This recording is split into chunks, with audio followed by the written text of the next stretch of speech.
What is up, Hive Warriors? It's your boy Edward V, and today we're going to talk about a few things that you can do right after a cheat meal. Now, the biggest scare for a lot of people is the cheat meal, especially when it's unexpected, when they just go to the cupboard in their kitchen and just blast through a lot of high carbohydrate, high sugar foods. Well, in this video, I'm going to talk about the things you can do after your cheat meal so that you can keep on losing weight. I'm going to break it down for you in this video. Stay tuned.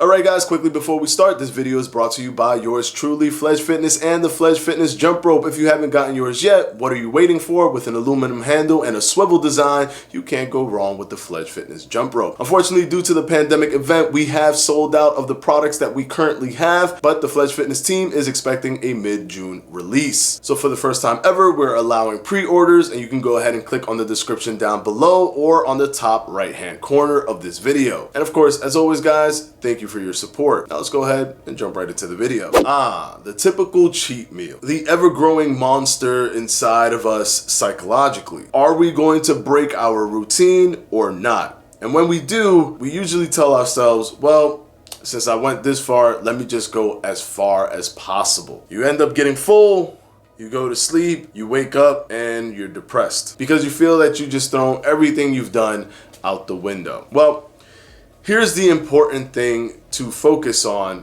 after a cheat meal. If you're expecting me to tell you, well, you know, do this exercise or do this intermittent fasting regimen or do this diet or eat these superfoods or what have you to offset whatever happened to you during your cheat meal, then you're already looking at cheat meals the wrong way. You're already thinking of it in the wrong way. If you eat a cheat meal, if you do a cheat meal, and by cheat meal, we're just gonna say eating above your caloric maintenance or breaking your intermittent fasting regimen or overindulging in high simple carbohydrate, high sugar foods. Let's just make sure that we know that that's what it is. Let's just put it in that box. When you do that, you're going to check the scale, and the scale is going to amplify your depression. Why? Because you're going to retain a lot of water during that high sugar, high simple carbohydrate intake. That tends to create a lot of water retention because your body's also creating glycogen with the high glucose concentration that came in. And if you didn't know, glycogen contains water. So you're gonna weigh more, and then when you look in the mirror, you're gonna be bloated from overeating. So all signs is gonna tell you this is where the myth comes from: if I eat a donut, I gain 10 pounds. Because in reality, you ate a donut, you gain 10 pounds of water. Just as quickly as you put that water weight on,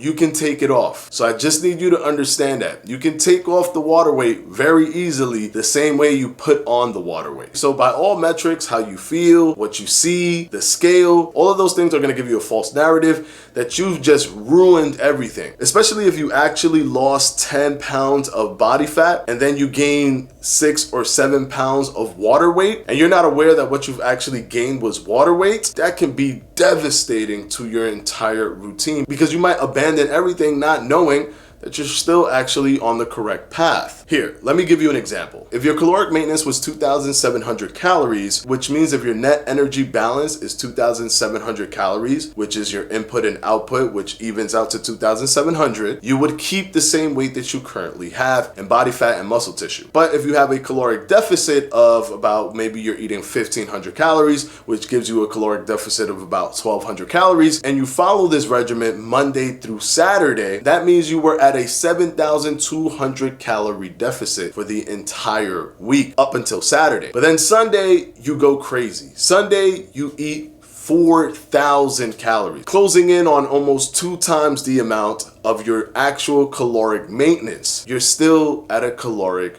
deficit. Yes, you're gonna gain weight from water retention. Yes, you're gonna be bloated from the massive intake of simple carbohydrates. And yes, because you're bloated, you're going to look bigger, but it doesn't necessarily mean that you've gained body fat. To easily take this weight off, just go and do some cardio. You'll release a lot of water retention and you might just get right back to the weight that you were before. So this video isn't a do this and this will happen thing. It's really just to let you know that It's not that big of a deal. Don't beat yourself up about it. Once you can wrap your head around it psychologically and understand that even though you had that 4,000 whatever calorie intake for the day, you still ended up being at a weekly caloric deficit of 4,700 calories, you should be fine. Now, these are the things that you should do after a cheat day, because you don't want it to get out of hand. You don't want to do it one day and then another day and then drop them in multiple times a week, because then at that point you can reach a caloric surplus where the net energy balance is higher and then you are gaining weight. This is where you don't want to be. So what researchers find that causes these cheat days to happen, especially the sporadic ones, is the need for something, feeling that we don't have the ability to do that. Well, if you feel that way, then trick your body to not feel that way anymore. See, the thing that counts is the calorie intake. Yes, you want to make sure that what you're eating throughout the week is nutritionally balanced, but for weight gain specifically, it is calorie based. So what you want to do is throw in that meal, throw in that thing that you want to indulge in throughout the entire week. Now, this might be confusing you, right? But don't let this confuse you. Simply create portion control. That's all. Just understand, yes, I'm going to eat this donut, but I'm just going to eat the one donut. And just make sure that within the caloric intake for the day, that what you indulge in, what's unhealthy, the simple carbohydrates, the high sugar foods, the things that you want to indulge in, just make sure that it is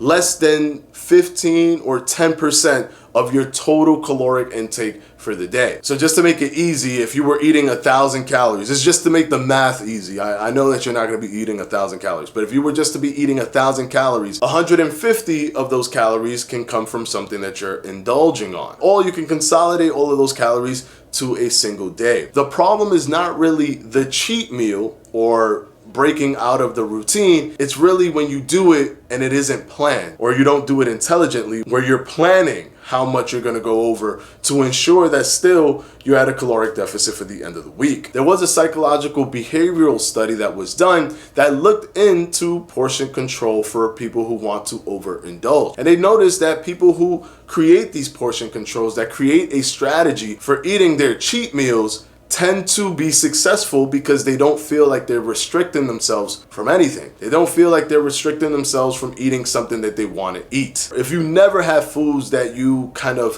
overindulge in at all, your brain might be constantly thinking about those foods that you're not eating. So that the moment that you take a bite of those foods, you might go completely berserk. So if you tame your brain by saying, no, look, here's a little bit, look, here's a little bit, look, here's a little bit, or look, here's a good amount, I'm done. Your brain that's infatuated with those high sugar, simple carbohydrate foods knows that there's a light at the end of the tunnel and just kind of restrains itself. And then leptin and ghrelin is under control, as opposed to once you take that bite and it was unplanned, now your brain is just going crazy and it's telling you to eat everything that you have. And here's another thing.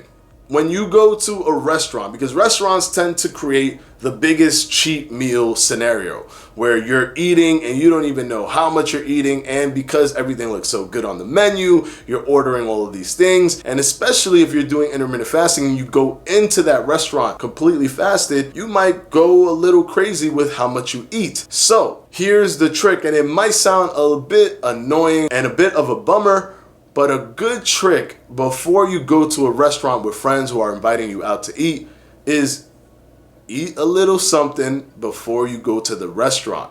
That makes you have a more controlled decision in terms of what you're going to eat. Instead of ordering everything on the menu and just eating it because you ordered it, you'll end up feeling still hungry because you didn't eat a full meal. You just ate like a little snack, but now you're more controlled. You're not on an empty stomach and everything doesn't look so amazing. And you'll probably order accordingly because of it. So understanding the psychology of cheat meals and why you're cheating, but also understanding that you didn't fall off a cliff. The danger doesn't come in the actual cheat meal. The danger comes when you think that that cheat meal has completely destroyed everything, because then you psychologically just give up and say, well, I'm gonna keep on doing cheat meals, and by the time you know it, 1 month, 2 months, 3 months have passed and you've actually gained weight because you're completely given up on your entire routine. Understanding where you stand from doing cheat meals and moving on is very important mentally, so that you understand that you didn't really ruin what you were doing.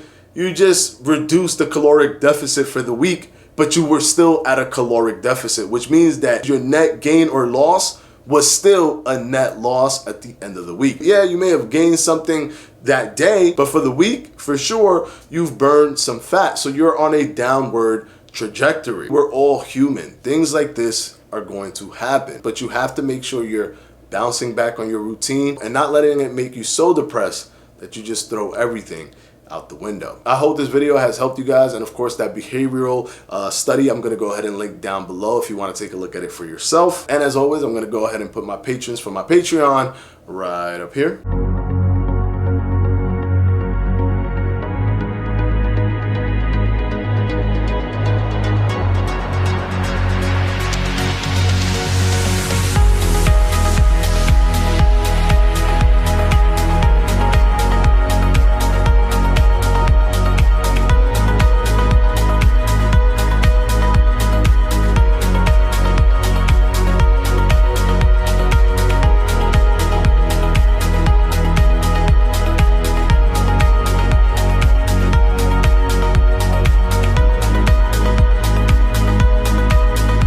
And as always, guys, I'll see you on Wednesday for another FAQ. Peace!